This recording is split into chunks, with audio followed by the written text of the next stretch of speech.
Hey, Kevin here, Skylabs, bringing you another video. Definitely gonna be a fun one.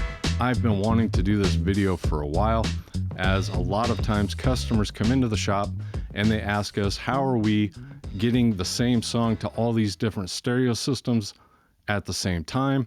My response has always been Sonos, and they ask me if they should get Sonos as their streaming device. And my answer has changed in the last 4 or 5 months. We're going to get into a couple of these products that have been out for a little while now from Wiim. And just up front, this video was not sponsored by Wiim. I bought these products because I wanted to give a really honest opinion. I don't think my opinion would have changed if they did send them to us, but I wanted to keep it dead honest. I do think the ability to incorporate streaming into your vintage audio is definitely helping the vintage audio world, because without it, if you couldn't stream music to your vintage equipment, I really don't think vintage equipment would be where it's at today. And I get it. A lot of people just listen to vinyl records on their vintage stereo, but I think you'd really be surprised how many people do both. And really, as somebody that has installed, a lot of Sonos pieces. I used to do home theater installation before I opened Skylabs, and the company I worked for sold tons of them. I think they were considered a gold dealer. For a long stretch there, we installed so many Sonos pieces. We'd go into a large home that had maybe 20 rooms of sound, and we'd install 15 Sonos Connect amps, several Play 5s, Play 1s, just really elaborate Sonos setups, and then get it all integrated even to their home automation system, put it on all the customers' phones and computers, and then walk them through the process. So in all reality, I think I've seen almost every Sonos configuration you can possibly think of. And for the longest time, everybody kept on waiting for a Sonos killer. You know, you'd hear the new Denon Heo system or the Yamaha Music Cast. Dayton Audio had a product out for a while that was a network streamer. Nobody was able to really take a piece of the market from Sonos. They really dominated it. But let's get into the Wiim. That's what the video's about. Can the Wiim even compare? Should you buy a Wiim or should you buy into the Sonos ecosystem? We're going to get into all that. So let's talk about it. Let's figure out if a Bluetooth adapter, a Wiim streamer, or maybe another more premium streaming ecosystem is right for you. Let's do it.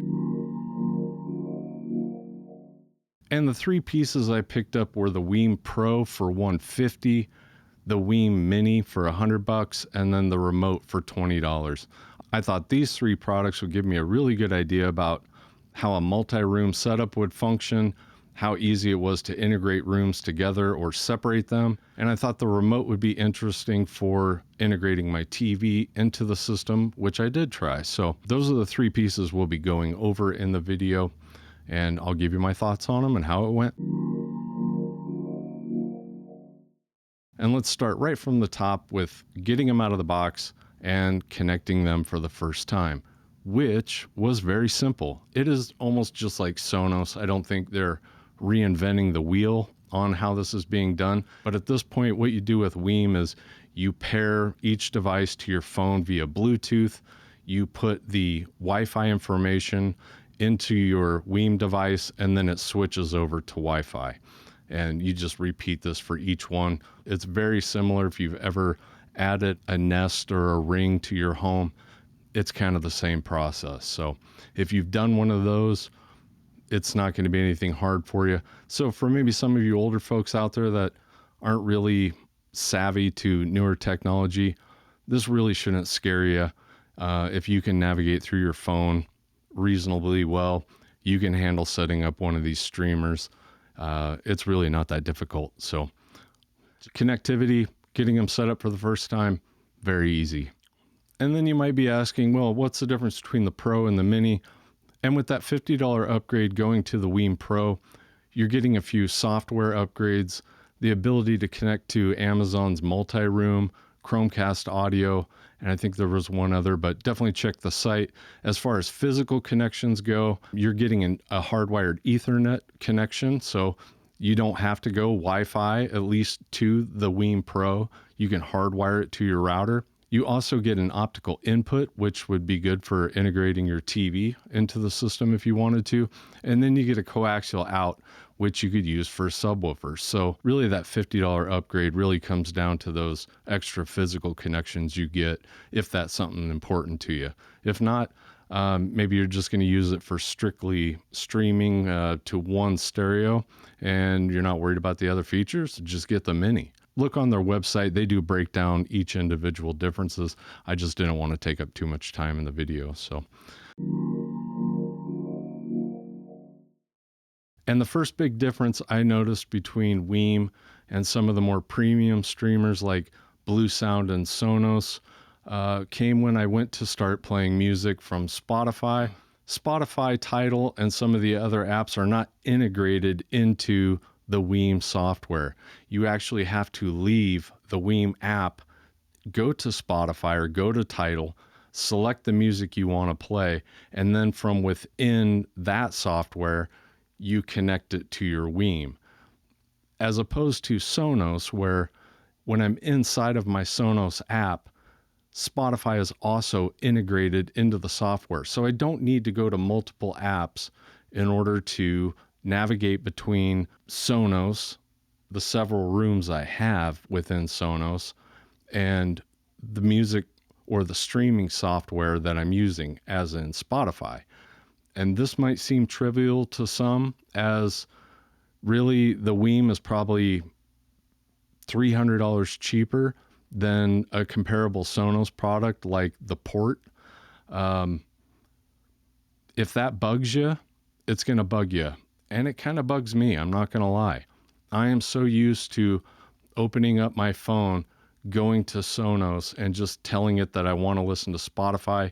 Those extra steps kind of become a little bit cumbersome over time. So, however, considering that the Wiim is $300 cheaper than the comparable Sonos product, that's a pretty big gap. And if that's not going to bug you, then there you go. Because as far as I can tell, the Wiim seems to have every streaming service out there that I think most people are using. So, but do note that if that type of thing bugs you, if you like things to be readily available, if you're using it quite often, that might be a deal breaker. And the next thing, we've got sound. How do these sound? They sound okay to me. I don't, they're pretty lightweight devices. You get what you pay for to a degree in audio. I know diminishing returns kicks in kind of quick, but as a whole home solution, or if you're a casual streamer, I think the Wiim, the Pro or the Mini is just fine. I hooked it up to several stereos and it sounded just fine to me. As for running, the shop on a bunch of Wiims, it wouldn't bother me. I don't think anybody would know the difference between the Sonos streamer and the Wiim when you're in a room with several stereos playing at the same time, or if I was in my home and I was walking around the house and I had several rooms of sound going, I don't think it would bother me. It's definitely better than Bluetooth. Bluetooth is really bad. Bluetooth is very cheap, and it's an easy way to get music from your phone or tablet or whatever to your stereo. However, with the Wiim at this price point, it's going to be really tough. Unless you want to go ultra cheap and you just want to pick up a $25 or $30 Bluetooth receiver, I wouldn't buy one personally. I wouldn't let the sound of these units really dictate whether or not I was going to buy a Sonos or whether I was going to get Wiim, as you could plug any one of these into a better DAC and get really good sound. Just use the Wiim as essentially the vehicle to get the music from the internet, and then let a more premium DAC take those ones and zeros and turn it into something that you're happy with listening to. And for that reason, at $100, again, it's kind of hard to beat a Wiim. And that's another issue with Wiim that I had. You can't get a hold of them. And, you've got your usual channels like everybody else with troubleshooting where you you submit a troubleshooting ticket and they kind of get back to you when they can type of thing. Whereas with Sonos and your other premium type streamers, those people are amazing. I've been on tech support with Sonos several times, and they are incredible. So that is part of that price upgrade. You know, when we start talking about price differences between Sonos and Wiim or Blue Sound and Wiim, one of the things you're paying for with those premium streamers is the service. Even the most tech savvy people can have an issue with multi-rooms of sound trying to communicate via your Wi-Fi system. I've had Sonos remotely check my networking configuration to optimize things to make Sonos work better. That's the kind of level of service you get with Sonos. You can call them and talk to a person, and they will actually help you through it. So don't let it fool you. There's definitely some value with good customer support, especially with a product that can become kind of finicky if you're having any kind of network issues. So definitely think about that. And with the Wiim remote for $20, it's nice. It's just another remote to lose, in my opinion. It's nothing special. It really just, you can fast forward tracks and change the volume on it.